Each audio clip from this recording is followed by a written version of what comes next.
नमस्कार बच्चों, मैं संतोष कुमार एक बार फिर से आपका स्वागत करता हूं अपने इस YouTube चैनल संतोष टीचिंग हब में।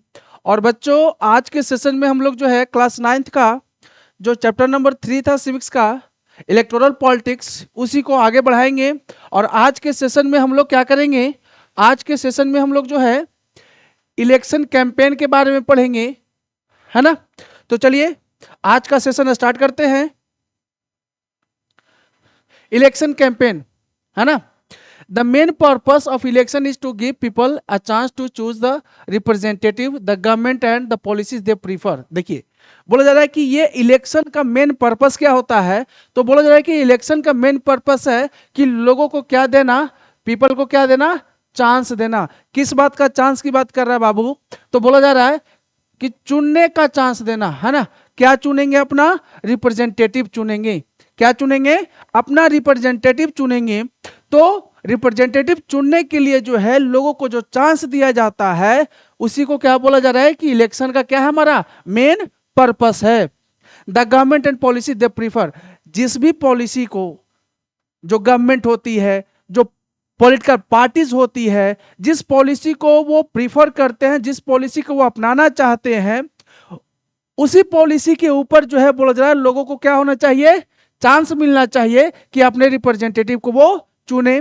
Therefore it is necessary to have a free and open discussion about who is a better representative, which party will make a better government और what is good, what is a good policy. देखिए, बोला जा रहा है कि इसलिए यह जरूरी है कि फ्री एंड ओपन जो है इलेक्शन होना चाहिए। क्या होना चाहिए? फ्री एंड ओपन डिस्कशन होना चाहिए कि हमारे लिए कौन सा रिप्रेजेंटेटिव जो है अच्छा है, हमारे लिए कौन सा जो है रिप्रेजेंटेटिव काम करेगा, हमारे लिए कौन सा रिप्रेजेंटेटिव जो है हमेशा खड़ा रहेगा। तो इस बात का जो है कौन सा गवर्नमेंट जो है, कौन सी पॉलिटिकल पार्टी जो है अगर मेजोरिटी में आती है तो वो कौन सी पार्टी होगी जो लोगों की भलाई के लिए काम करेगा, हमारे लिए जो है वो बेटर होगा। तो ये लोगों को क्या दे रहा है? लोगों को चांस दे रहा है। लोगों को क्या दे रहा है? चांस दे रहा है कि अपने रिप्रेजेंटेटिव को क्या करें, चूज करें। This is what happens during election campaign. और बोला जा रहा है कि यही जो है क्या होता है, इलेक्शन कैंपेन के दौरान जो है होता है। कैसे? इलेक्शन कैंपेन का मतलब क्या हुआ? तो चुनाव हुआ, चुनाव का प्रचार करना हुआ, है ना। चुनाव का प्रचार करना, रैली जब होती है, इलेक्शन होने वाली होती है तो रैलियां की जाती है। जो पॉलिटिशियन होते हैं, जो कैंडिडेट्स होता है, वो डोर टू डोर जो है अपना कैंपेन करते हैं, प्रचार करते हैं।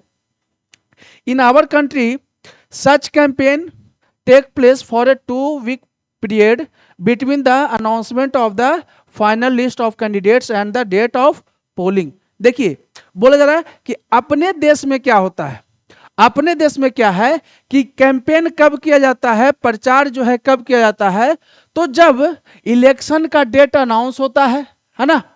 डेट क्या होगा? अनाउंस होगा। और कब तक? पोलिंग डेट तक। कब तक? पोलिंग डेट तक।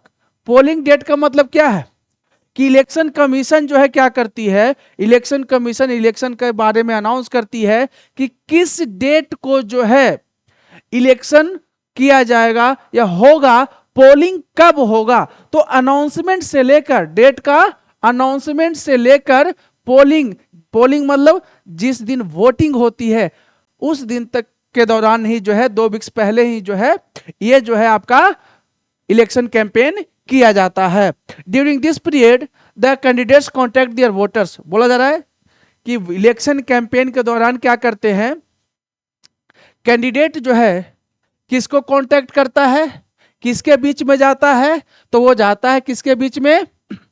वोटर्स के बीच में। वोटर से कांटेक्ट करता है।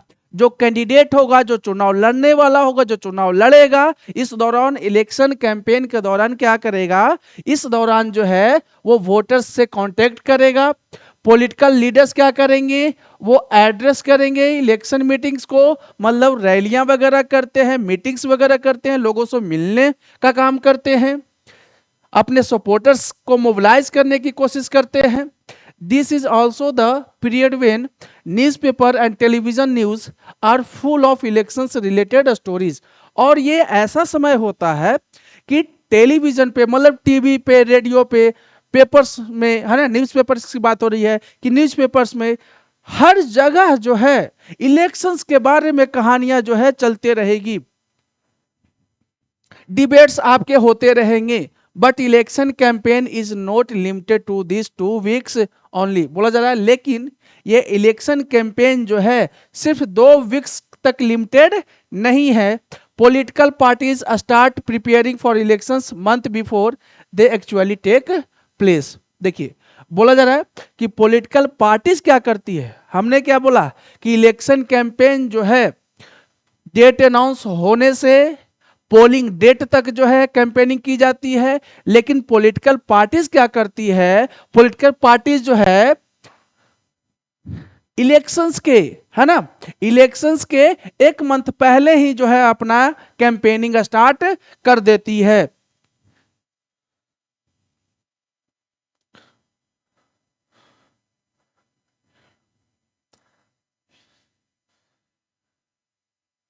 देखिएगा आगे क्या है कि in election campaign political parties try to focus public attention. देखिएगा ये पब्लिक अटेंशन बोला जा रहा है कि इलेक्शन कैंपेन के दौरान क्या होता है कि पॉलिटिकल पार्टीज जो होती है, जो चुनाव लड़ने वाली पार्टी होती है, जो राजनीतिक पार्टियां होती है, वो लोगों का जो है अटेंशन पाना चाहती है ना, लोगों को आकर्षित करने का जो है वो कोशिश करती है। वो बड़े बड़े मुद्दों को उठाएगी, है ना, और कोशिश करेंगे कि इन मुद्दों को लेकर जो है, इन पर्पस को लेकर, इस टॉपिक को लेकर जो है पब्लिक हमारी बातों को सुने। साथ में they want to attract the public attention या public to that issue and get them to vote for their party on that basis. और वो जो है किसी इशू को बनाएंगे, किसी टॉपिक को जो है वो क्या करेंगे, अपने जो है वोटर्स को क्या करेंगे, अट्रैक्ट करने की कोशिश करेंगे, अपनी बातों को समझाने की कोशिश करेंगे, अपनी बातों को, अपने विचारों को जो है लोगों तक पहुंचाने की कोशिश करेंगे, और कोशिश करेंगे कि ये लोग जो है हमारी पार्टी को, मतलब जिस पार्टी का वो कैंडिडेट होगा वो उसकी पार्टी को क्या करें, लोग वोट दें। Let us look at some of the successful slogan. देखिए बोला जा रहा है कि चलिए कुछ स्लोगन दिया गया है, कुछ पॉलिटिकल पार्टीज के द्वारा, कुछ लोगों के द्वारा, है ना, कुछ लीडर्स के द्वारा अलग अलग चुनाव के दौरान जो है कुछ स्लोगन दिया गया है।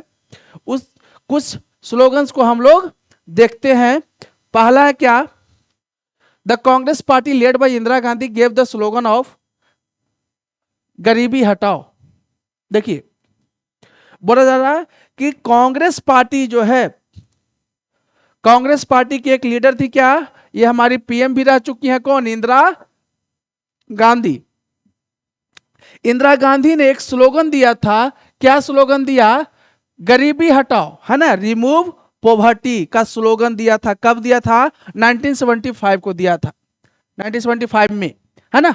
गरीबी हटाओ का नारा किसने दिया, इंदिरा गांधी ने दिया। और इंदिरा गांधी किस पॉलिटिकल पार्टी से बिलोंग करती हैं, वो कांग्रेस पार्टी से, आईएनसी, है ना, यहाँ पे कांग्रेस करने का मतलब आईएनसी है, इंडियन नेशनल कांग्रेस है ना, वो कांग्रेस पार्टी से बिलोंग करती है। अब वो इलेक्शन कब हो रहा था, 75 बोल रहे हैं, 71 में, है ना, 71 के जो है लोकसभा इलेक्शन जब हो रहा था, तो उस दौरान जो है 1971 के इलेक्शन में जो है इंदिरा गांधी ने एक स्लोगन दिया, गरीबी हटाओ। The party promise to reorient all the policies of the government to remove poverty from the country. देखिए ये कांग्रेस पार्टी के द्वारा जो लीडर हैं कांग्रेस पार्टी की, इंदिरा गांधी जी ने 1971 का जब लोकसभा का चुनाव हो रहा था, उस लोकसभा के चुनाव में जो है ना, 1971 का जब लोकसभा इलेक्शन हो रहा था, उस दौरान जो है बाबू इन्होंने एक नारा दिया, रिमूव पॉवर्टी, गरीबी हटाओ। और इसके साथ जो है उन्होंने प्रॉमिस किया, क्या प्रॉमिस किया लोगों से, कि अगर हमारी सरकार बन जाती है तो जितने भी पॉलिसी बनाए गए हैं या बनाए जाएंगे, है ना, वो किस बेसिस पे काम करेंगे, किस थेसिस पे काम करेंगे, तो वो पॉलिसी होगा कि किसी भी तरीके से हम क्या करें, पॉवर्टी को हटाएंगे, गरीबी को दूर करेंगे। अब देखिए सेकंड स्लोगन है क्या, सेकंड स्लोगन है आपका सेव डेमोक्रेसी का। सेकंड जो है आपका स्लोगन क्या है, सेव डेमोक्रेसी, है ना, लोकतंत्र बचाओ, save democracy was the slogan given by Janata party. याद रखिएगा कि ये सेव डेमोक्रेसी जो है स्लोगन किसके द्वारा दिया गया, तो जनता पार्टी के द्वारा दिया गया। किसके द्वारा दिया गया, जनता पार्टी के द्वारा ये स्लोगन दिया गया। किसके लीडरशिप में, इसके लीडर कौन थे, जयप्रकाश नारायण थे, है ना, जयप्रकाश नारायण थे। जयप्रकाश नारायण कौन से पार्टी से बिलोंग करते थे, तो जनता पार्टी से वो बिलोंग करते थे। क्या नारा दिया, स्लोगन क्या था उनका, सेव डेमोक्रेसी। कौन सा स्लोगन था, सेव डेमोक्रेसी था। अब ये सेव डेमोक्रेसी का जो स्लोगन है जयप्रकाश नारायण के द्वारा जो दिया गया है, वो कौन सा इलेक्शन में दिया गया था, तो बोला जा रहा है कि जो लोकसभा का जो इलेक्शन हो रहा था, कब, 1977 में। कब हो रहा था, 1977 में जो लोकसभा का इलेक्शन हो रहा था, उस इलेक्शन के दौरान जो है जनता पार्टी के जो लीडर हैं वो थे जयप्रकाश नारायण। इन्होंने एक स्लोगन दिया था सेव डेमोक्रेसी का। The party promised to undo the excess committed during emergency and restore civil liberties. देखिए बोला जा रहा है कि इस पार्टी ने, मतलब जयप्रकाश जो है नारायण जी ने ये स्लोगन दिया था डेमोक्रेसी बचाओ, लोकतंत्र बचाओ। क्यों, क्योंकि 1975 में, है ना, 1975 से 1977 के बीच में क्या लगा था,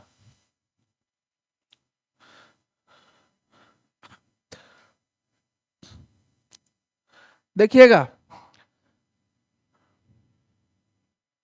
1975 से 1977 के बीच में क्या था, इमरजेंसी लगा था। क्या लगा था, इमरजेंसी लगा था। कब, 1975 से 1977 के बीच में जो है इमरजेंसी लगा था। और इमरजेंसी लगाने वाली कौन थी, है ना, इंदिरा गांधी थी, इंदिरा गांधी थी। अब समझिएगा, आप डेट देख लेना किस डेट को है, डेट के साथ आप लोग याद कर लेना। देखो इंदिरा गांधी जी ने 1975 में क्या लगा दिया, इमरजेंसी लगा दिया। इमरजेंसी लगाने का मतलब क्या हुआ कि जो भी राइट्स हैं, फंडामेंटल राइट्स जो आपका दिया हुआ है, वो फंडामेंटल राइट्स जो है इमरजेंसी के दौरान क्या हो जाता है, इमरजेंसी के दौरान छीन लिया जाता है, आपसे वो राइट्स छीन ली जाएगी। तो उसी दौरान जो है 1977 में जब लोकसभा का इलेक्शन होने वाला था, है ना, तो इन्होंने जयप्रकाश नारायण ने, इन्होंने क्या किया, लोकतंत्र बचाओ का जो है एक स्लोगन दिया, नारा दिया कि लोकतंत्र को क्या करना है, बचाना है। क्यों, क्योंकि हमारा अधिकार क्या किया जा रहा है, छीना गया है। तो इन्होंने प्रॉमिस किया था उस लोकसभा इलेक्शन में क्या, कि ये जो इमरजेंसी के दौरान जो आपका जो सिविल लिबर्टीज है ना, जो अधिकार वगैरह जो छीन लिया गया है, उसको क्या करेंगे, हम वापस आपके पास वो राइट्स आपको दे देंगे। तो ये देखिए दो हम लोग स्लोगन पढ़ लिया। अब आगे बढ़ते हैं।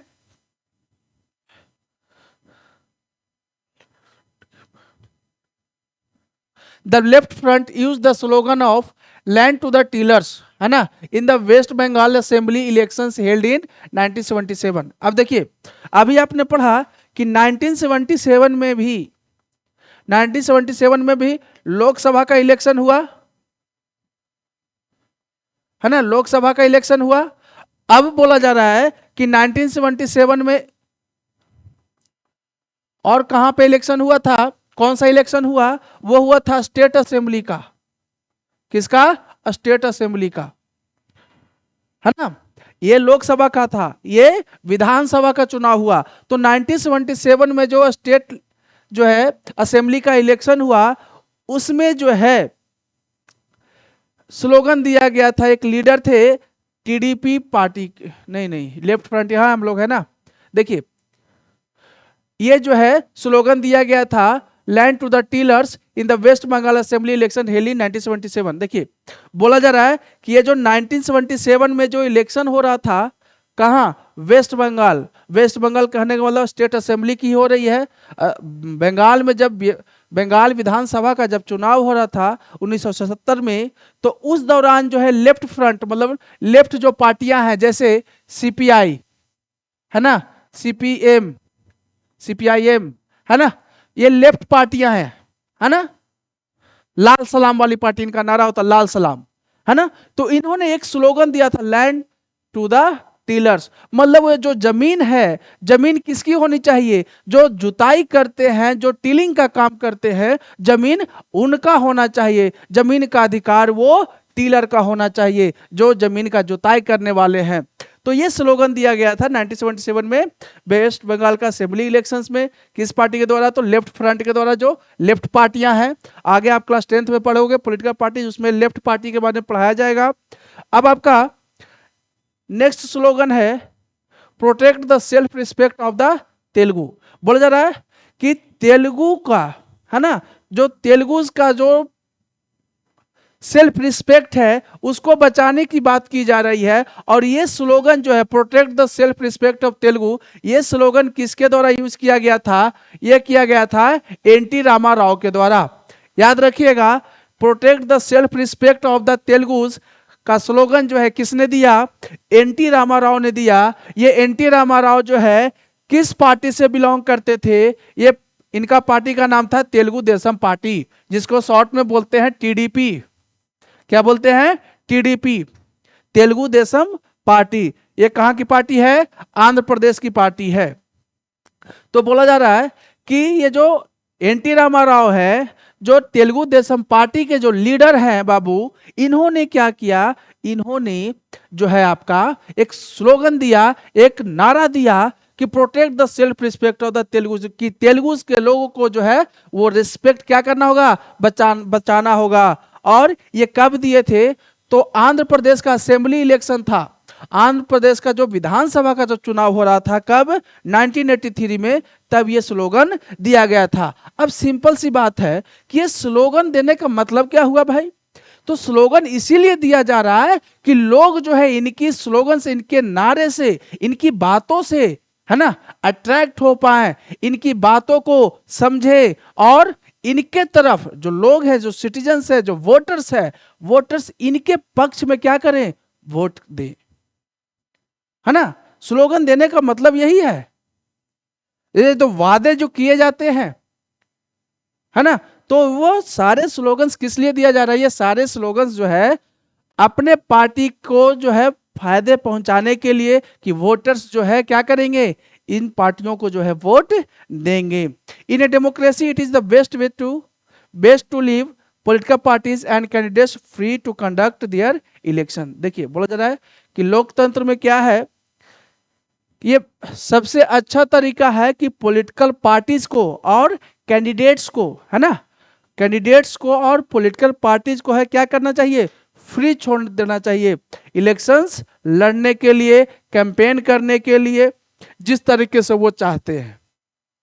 मतलब जिस तरीके से कोई कैंडिडेट जो है चुनाव लड़ना चाहता है, उसको क्या कर देना चाहिए, छोड़ देना चाहिए। लेकिन कभी कभी कुछ चीजें जो है जरूरी होती है, वो क्या है, वो आगे देखिए आप लोग।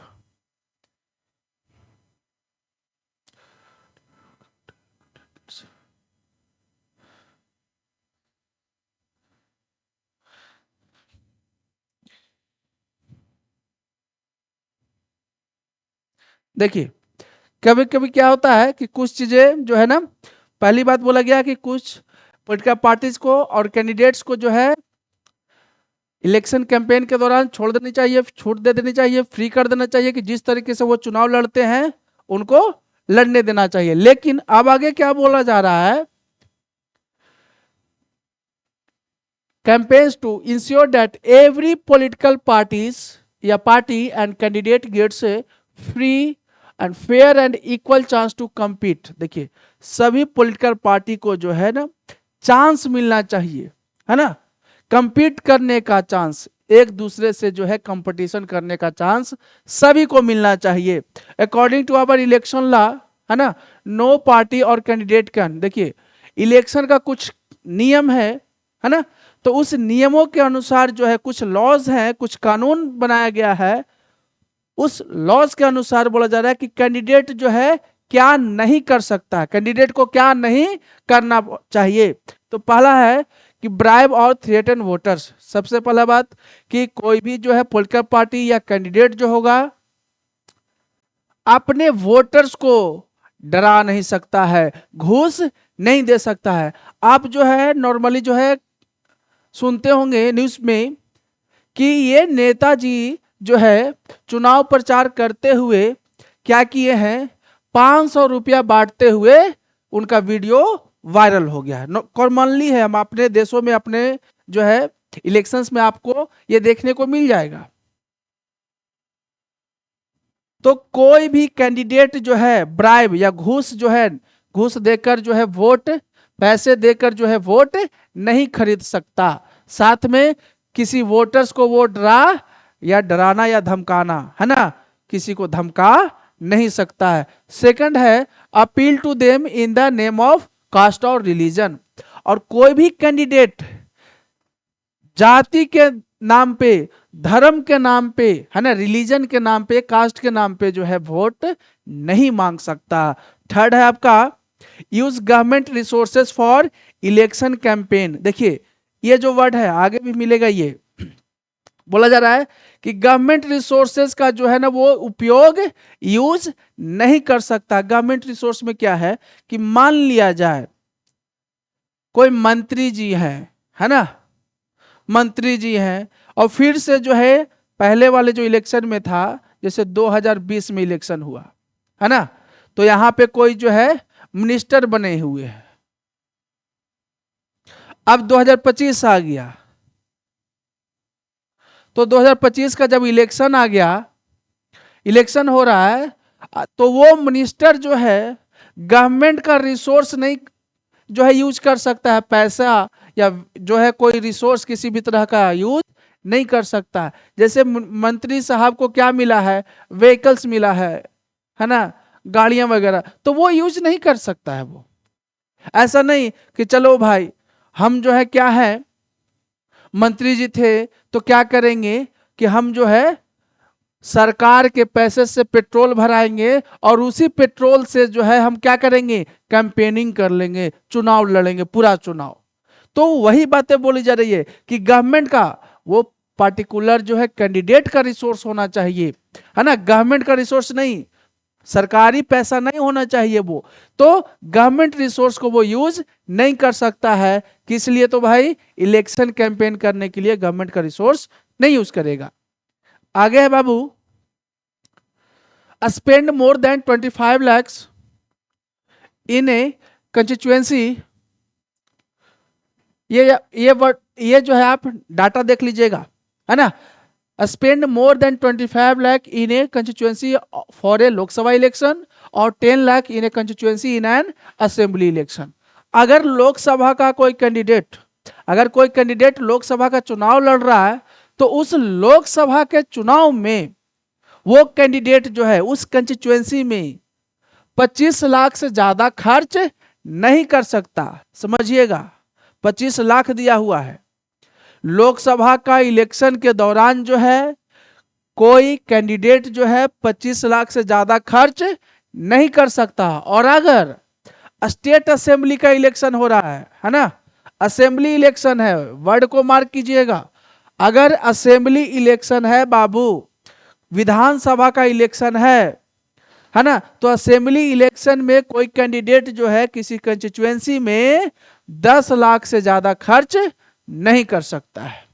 लोकसभा में कितना है, 25 लाख है, और विधानसभा में कितना है, 10 लाख है, कि इतना से ज्यादा खर्च नहीं कर सकता है। चलिए आगे देखते हैं। और अगर वो ऐसा करते हैं कि 10 लाख से ज्यादा खर्च कर दिया असेंबली इलेक्शन में और 25 लाख से ज्यादा खर्च कर दिया कहां, लोकसभा के इलेक्शन में, वो किसी कंस्टिट्यूएंसी में, किसी निर्वाचन क्षेत्र में, तो क्या होगा, their election can be rejected, है ना, उनको रिजेक्ट किया जा सकता है by the court even after they have been declared elected. देखिए, अगर कोई कैंडिडेट जो है जीत जाता है, चुनाव जीत गया, और अगर कोर्ट में यह मामला पहुंच गई तो कोर्ट जो है उसको क्या कर देगा, रिजेक्ट कर सकता है। अगर कोई कैंडिडेट है आपका, है ना, कैंडिडेट ए है, लोकसभा का इलेक्शन हो रहा है ना, उसने मान लिया जाए 30 लाख खर्च किया। कितना खर्च किया? 30 लाख। और अगर कोर्ट के पास ये मामला चला जाता है कि इस कैंडिडेट ने लोकसभा के इलेक्शन में 30 लाख जो है खर्च किया है, तो इसके जीतने के बावजूद अगर ये जीत भी जाता है तो कोर्ट उसको क्या कर देगा, कोर्ट उसको जो है क्या कर देगा, रिजेक्ट कर देगा, है ना। कोर्ट इसको क्या कर देगा, रिजेक्ट कर देगा। मतलब जीता हुआ कैंडिडेट को वो पद क्या करना होगा, छोड़ना पड़ेगा। In addition to the laws, all the political parties in our country have agreed to a model code of conduct for election campaign। देखिए, इलेक्शन कैंपेन के लिए, चुनाव प्रचार के दौरान जो है हर पॉलिटिकल पार्टीज ने एक मॉडल है जिसको बोलते हैं हम लोग क्या, कोड ऑफ कंडक्ट। क्या बोलते हैं, code of conduct. Code of conduct को क्या बोलते हैं हम लोग, देखिएगा, कोड ऑफ कंडक्ट को हम लोग क्या बोलते हैं, आचार संहिता। आचार संहिता बोलते हैं, समझिएगा, आचार संहिता। अचार खाने वाला अचार नहीं है ना, ये आचार संहिता है। तो देखिए, तो बोला जा रहा है कि इलेक्शन कैंपेन के दौरान, है ना, सभी पॉलिटिकल पार्टियों को कानून के हिसाब से कुछ नियम बनाए गए हैं, उसके हिसाब से जो है काम करना पड़ता है, कैंपेनिंग करना पड़ता है। एक कानून बनाया गया, हम लोग बोलते हैं उसको क्या, कोड ऑफ कंडक्ट बोलते हैं, हिंदी में क्या बोलते हैं, आचार संहिता बोलते हैं। अकॉर्डिंग टू दिस, अब बोला जा रहा है कोड ऑफ कंडक्ट के अनुसार, आचार संहिता के अनुसार क्या होता है, नो पार्टी और कैंडिडेट कैन, कोई भी पॉलिटिकल पार्टी जो है या कैंडिडेट जो है क्या नहीं कर सकता है, use any place of worship for election propaganda. देखिए, किसी ऐसे प्लेस को वो जो है इलेक्शन के लिए नहीं चुन सकता। जैसे किस प्लेस की बात हो रही है, जैसे हो गया आपका मंदिर, मस्जिद। तो ऐसे जगहों को जो है ना, जो पूजा स्थल वाली जगह हैं, तो वो जगहों को जो है पॉलिटिकल पार्टी, जो पार्टीज होती है या जो कैंडिडेट होता है, उसका यूज वो नहीं कर सकते हैं। साथ में मतलब कि मंदिरों पे, मस्जिदों में जो है ना, चुनाव प्रचार करने के लिए हम लोग यूज नहीं कर सकते हैं। मतलब जो पॉलिटिकल पार्टी होती है या कैंडिडेट होता है वो यूज नहीं कर सकता है।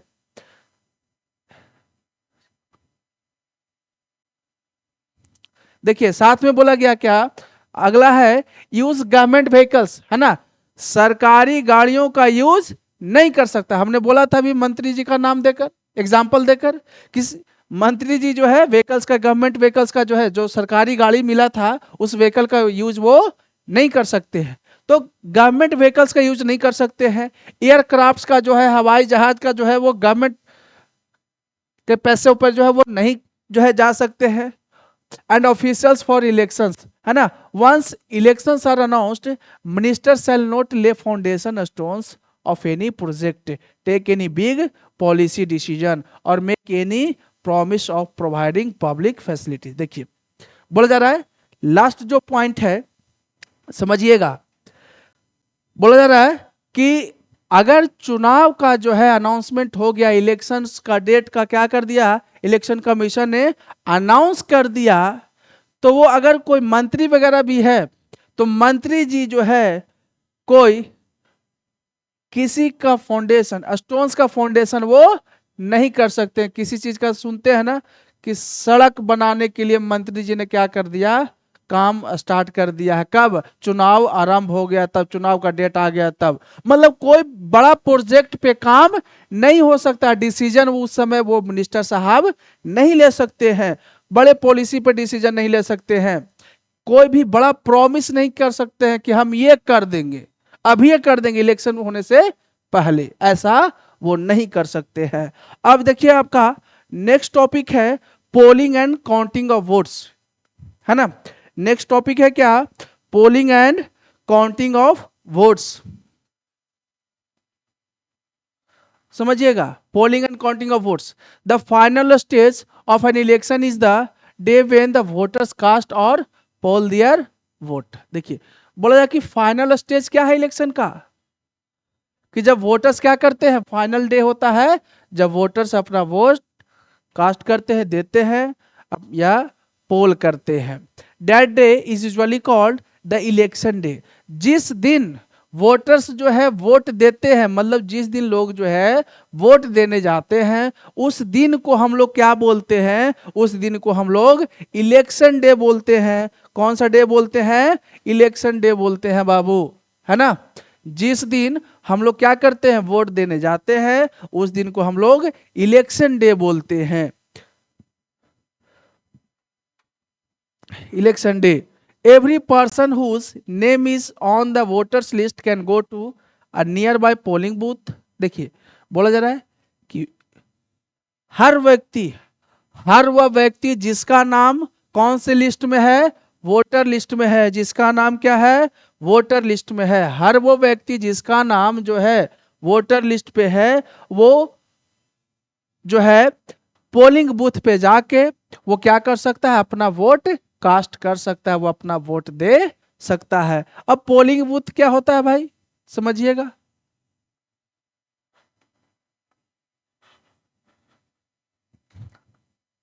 ये पोलिंग बूथ क्या होता है, डबल हो गया, सिंगल ए होगा, सिंगल ओ होगा, ये काट दीजिए। पोलिंग बूथ क्या होता है, पोलिंग बूथ वो जगह होती है जहां पे लोग क्या करते हैं, वोट देने के लिए जाते हैं। जैसे ये कोई एरिया है, पार्टिकुलर एरिया है, इस एरिया के सारे लोग जो है यहाँ पे, ये सारा पूरा एरिया है, इस एरिया के पूरे लोग जो है कहाँ जाते हैं, यहाँ पे क्या करते हैं, वोट देने जाते हैं। तो जहाँ पे जैसे, और पोलिंग बूथ जो है ज़्यादातर जो है आप लोग समझिएगा सिंपल वे में, कि गवर्नमेंट ऑफिस को बनाया जाता है, गवर्नमेंट बिल्डिंग्स को बनाया जाता है, जैसे सरकारी स्कूल, है ना, कॉलेजेस, है ना। तो ऐसे प्लेसेस को क्या बनाया जाता है, पोलिंग बूथ बनाया जाता है। पोलिंग बूथ क्या है, जहां पे लोग जो है वोटर्स क्या करता है, वोटर्स अपना वोट देने जाता है, उसको बोला जाता है क्या, पोलिंग बूथ बोला जाता है। Situated usually in the local school और गवर्नमेंट ऑफिस। हमने बता दिया कि ये कहाँ सिचुएटेड है, ये पोलिंग बूथ कहाँ होता है, कहाँ बनाया जाता है, तो बोला जा रहा है कि लोकल स्कूल में बनाया जाता है, गवर्नमेंट स्कूल में बनाया जाता है नॉर्मली, है ना, समझिएगा बात को, या गवर्नमेंट ऑफिस में बनाया जाता है। Once the voter goes inside the booth, the election officials identify her, put a mark on her finger and allow her to cast her vote. अब देखिएगा बोला जा रहा है कि जब वोटर जो है क्या करता है, जब वोटर जो है अंदर पोलिंग बूथ पे जाते हैं, इलेक्शन ऑफिसर्स जो अधिकारी होता है वहां पे, वो क्या करते हैं, वोटर्स के फिंगर पे एक सिंबल देते हैं, इंक लगाते हैं, है ना, मार्क करते हैं और फिंगर पे, और उनको फिर जो है वोट देने के लिए बोला जाता है। अब समझिएगा आगे,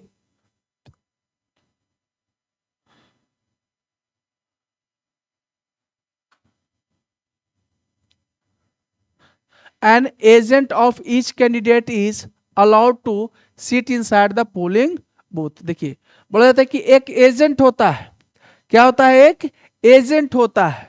वो एजेंट कौन होता है भाई, तो बोला जा रहा है कि ये जो कैंडिडेट होते हैं, ये जो कैंडिडेट होता है, अलग अलग पॉलिटिकल पार्टी का कैंडिडेट हो सकता है ना, अलग अलग पार्टी है, और नहीं तो इंडिपेंडेंट भी होते हैं, जो किसी पार्टी के द्वारा जो है टिकट नहीं मिलता है, जैसे समझिएगा ये पार्टी है, पार्टी ए, पार्टी बी और पार्टी सी, तीन पार्टियां हैं। कोई ऐसा व्यक्ति है कि तीनों पार्टी के पास गया और बोला कि हम इस जगह से, किसी पार्टिकुलर जगह से हम क्या करेंगे, चुनाव लड़ेंगे, लेकिन कोई भी पॉलिटिकल पार्टी जो है उसको टिकट नहीं देती है, तो वो चुनाव लड़ना चाहता और सारा कंडीशंस को फुलफिल करता है जो चुनाव लड़ने के लिए जो है होना चाहिए, वो क्या कर सकता है कि अपना जो है इंडिपेंडेंट चुनाव वो लड़ सकता है। तो ये समझिएगा कि एजेंट क्या होता है। एजेंट जो है हर कैंडिडेट का जो है एक व्यक्ति होता है जो पोलिंग बूथ पे क्या रहेगा,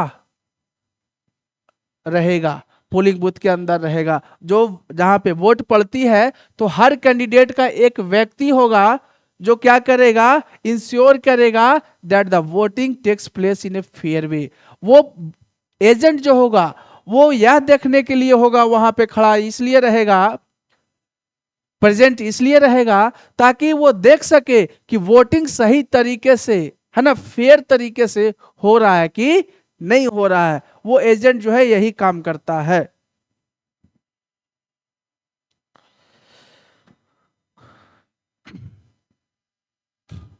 ये वीवीपैट है आपका, वो देखिएगा।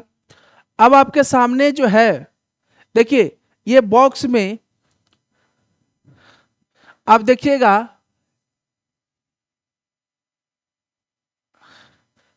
आपसे पूछ रहा है क्या,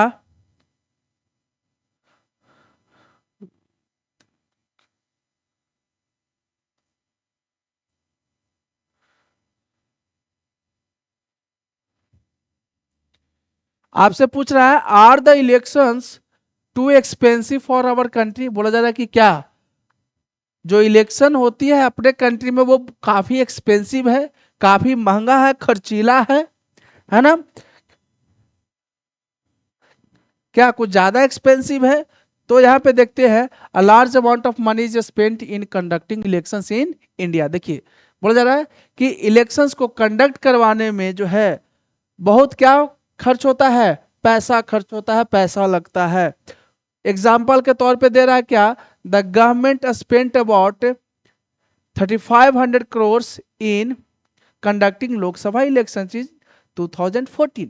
देखिए एक एग्जाम्पल के तौर पे दिया है, एक डाटा दिया है आपके बुक में क्या, कि सरकार जो है लोकसभा का इलेक्शंस करवाने के लिए 2014 का ये डाटा दिया हुआ है कि लोकसभा का इलेक्शंस करवाने के लिए जो है गवर्नमेंट जो है कितना खर्च की थी, 3500 करोड़, 3500 करोड़ का जो है वो खर्च लगा था। ये सिर्फ किसने खर्च किया, गवर्नमेंट ने खर्च किया, समझिएगा। ये पैसा किसके द्वारा लगाया गया, लगा, सरकार का खर्च हुआ है।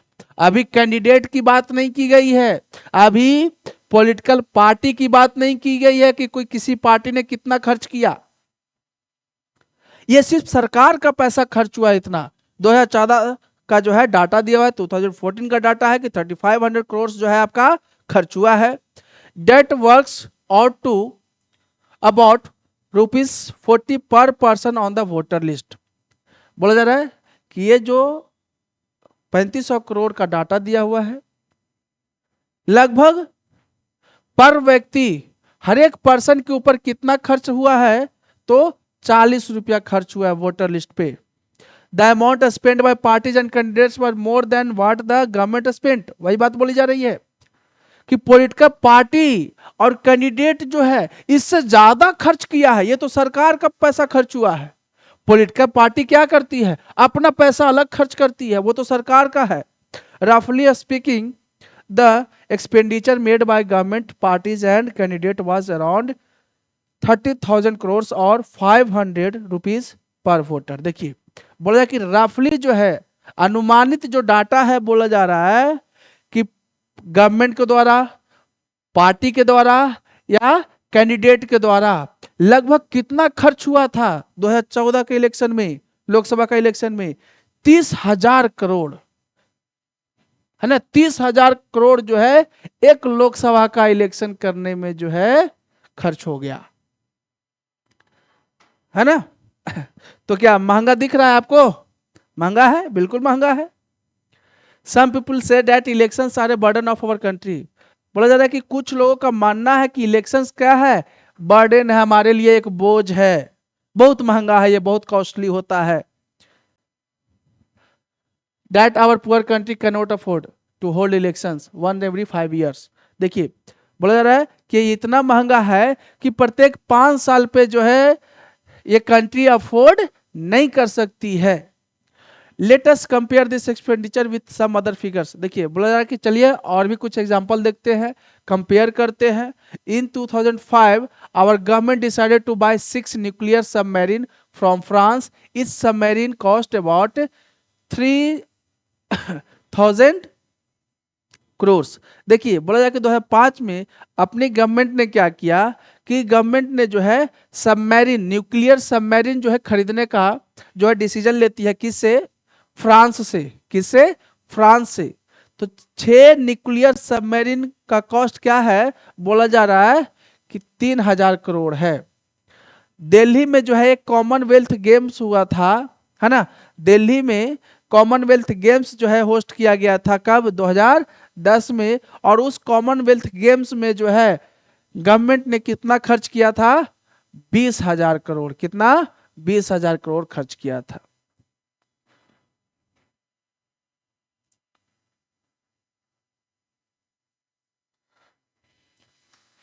आपने आपने देखा था गुलबर्गा का जो है डाटा पिछले सेशन में, है ना। तो बोला जाए कि let us go back to our example of Gulbarga. Gulbarga का जो एग्जांपल दिया था, चलिए हम लोग उसकी तरफ चलते हैं, थोड़ा सा हम लोग देख लेते हैं इसको, ज़्यादा नहीं, हल्का जो है क्या दिया हुआ इसमें वो देख लेते हैं। इन 2014 a total of 8 candidates contested election in that constituency. देखिए बोला जाए गुलबर्गा का जो लोकसभा कंस्टिट्यूएंसी है उसमें 8 कैंडिडेट्स ने जो है इलेक्शन लड़ने का काम किया उस कंस्टिट्यूएंसी से। द टोटल एलिजिबल वोटर्स वर 17.21 लाख। देखिए टोटल जो है वोटर्स कितने थे? 17.21 लाख, है ना, जिसमें से 9.98 lakh votes had cast their votes. देखिए टोटल वोटर्स इतने थे 17.21 लाख, और जिसमें से सभी लोगों ने वोट नहीं दिया, है ना। बहुत सारे ऐसे लोग होते हैं कि वोट देने ही नहीं जाते हैं, है ना। हालांकि वोट देना चाहिए, अपने रिप्रेजेंटेटिव को चुनना चाहिए। कितने लोगों ने वोट दिया? 9.98 लाख अपना वोट दिया, इतने लोगों ने वोट कास्ट किया। The candidate of the Congress party Mallikarjun खड़गे सिक्योर्ड अबाउट 5.07 लाख वोट्स। देखिए जो कांग्रेस पार्टी के अभी क्या है प्रेसिडेंट बने हुए हैं, अभी करंट में जो है कांग्रेस पार्टी के प्रेसिडेंट कौन है? मल्लिकार्जुन खड़गे। और इन्हीं का जो है डाटा दिया हुआ है 2014 के इलेक्शन में, है ना। इन्होंने कितना वोट पाया? इनको कितना वोट आया था? 5.07 लाख वोट्स। 5.07 लाख वोट जो है इनको मिला था। This was 50.82% of the total votes पोल।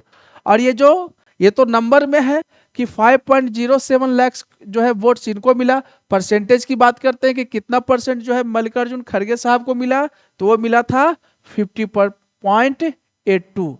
मतलब सबसे ज्यादा जो है वोट इन्हीं को मिला, और इसलिए वहां से वो क्या हो गए, उस कंस्टिट्यूएंसी से इनको जीत जो है ना, विनर जो है डिक्लेयर किया गया था। अब चलिए आगे बढ़ते हैं।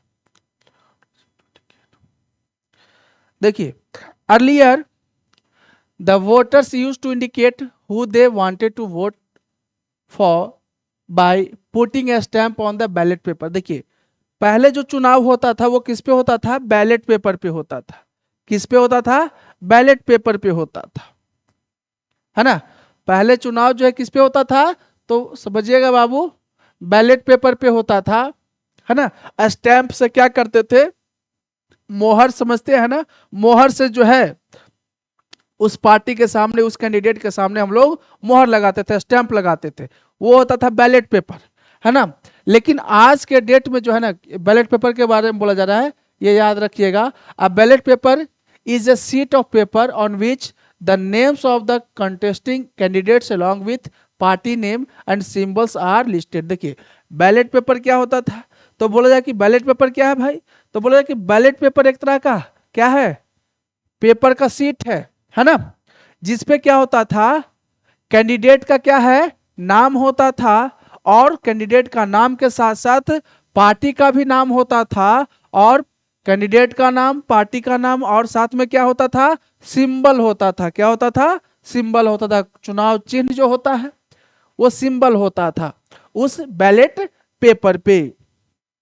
लेकिन नाउ अडेज, मतलब आज के दिन में जो है, आज के डेट में क्या है, ईवीएम से जो है क्या होता है, वोटिंग की जाती है, रिकॉर्ड किया जाता है। वोट को जो है रिकॉर्ड किससे किया जाता है, ईवीएम से, है ना।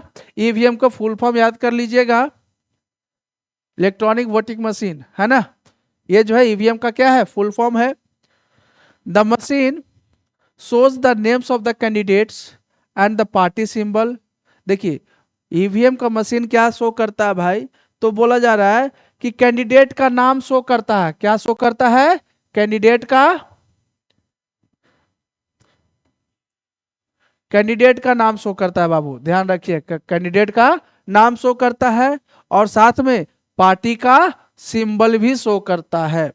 Independent candidates too have their own symbol. देखिए इंडिपेंडेंट कैंडिडेट आ गया, अभी बताए थे कि इंडिपेंडेंट कैंडिडेट कौन होता है ना, जिसको किसी पार्टी ने टिकट नहीं दिया लेकिन फिर भी वो चुनाव लड़ते हैं, तो वो इंडिपेंडेंट कैंडिडेट कहलाते हैं, है ना।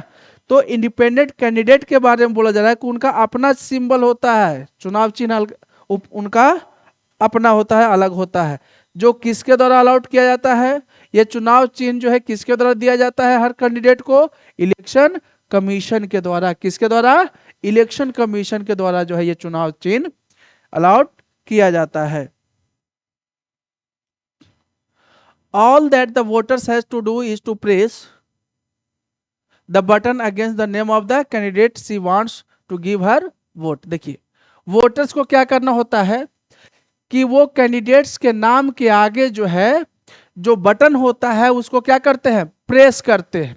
क्या करते हैं, प्रेस करते हैं। जैसे ये समझिएगा, यहां पे क्या है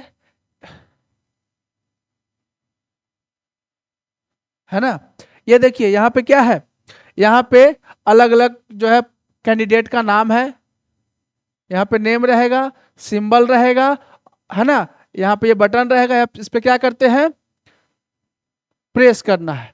बस बोला जा रहा है कि वोटर्स को क्या करना है, वोटर को जो है बस बटन क्या करना है, प्रेस कर देना है। जिनको वो वोट देना चाहते हैं उनके सामने जो है बटन रहता है, एक बटन को क्या करना है, प्रेस कर देना है। Once the polling is over, बोला जाए कि जब पोलिंग वोटिंग हो जाती है, all the EVMs are sealed, सारे ईवीएम को क्या कर दिया जाता है, सील कर दिया जाता है, अच्छे से पैक कर दिया जाता है, and taken to a safe place, और उनको कहां लेकर जाया जाता है, सिक्योर प्लेस पे, सेफ प्लेस पे जो है सुरक्षित जगहों पे लेकर जाया जाता है ना। जो पोलिंग बूथ होता था वहां से अब जो है कहां लेकर आ गए, कोई सुरक्षित जगह पे लेकर आया, सिक्योर प्लेस पर आ गया।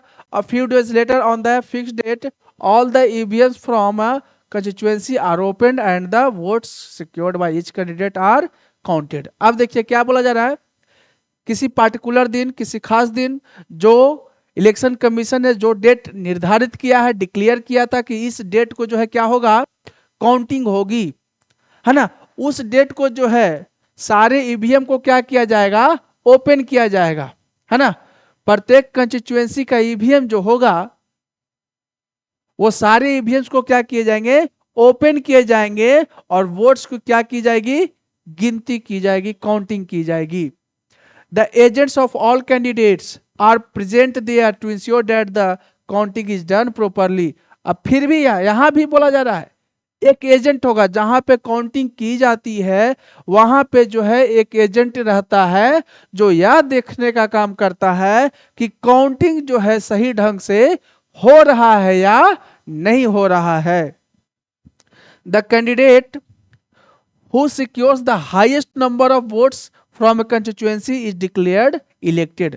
और जो कैंडिडेट सबसे ज्यादा जो है वोट लेकर आते हैं उनको क्या डिक्लेयर कर दिया जाता है, उनको इलेक्टेड जो है डिक्लेयर कर दिया जाता है, उनको जीत घोषित कर दिया जाता है। इन ए general election, usually the counting of votes in all the constituency takes place at the same time on the same day। देखिए बोला जाए कि जनरल इलेक्शन में क्या होता है कि काउंटिंग जो है सेम टाइम पे होगा, सेम डे पे होगा।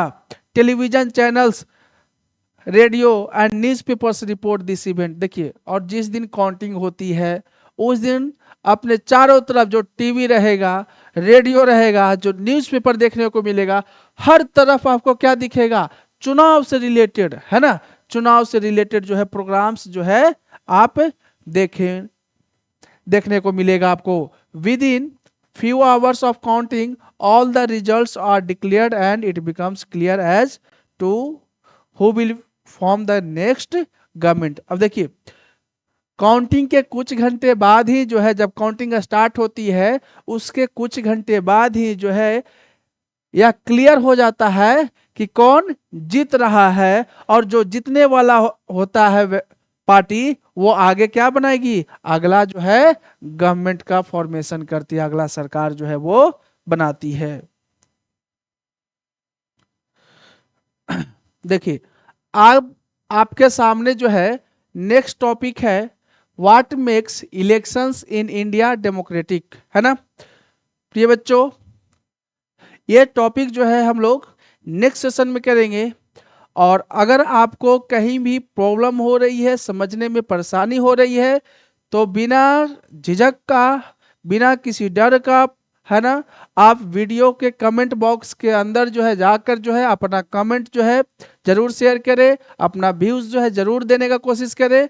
अगर कुछ बातें ऐसी हैं कि जो मुझे सुधारनी चाहिए उसके लिए भी मैं रेडी हूँ।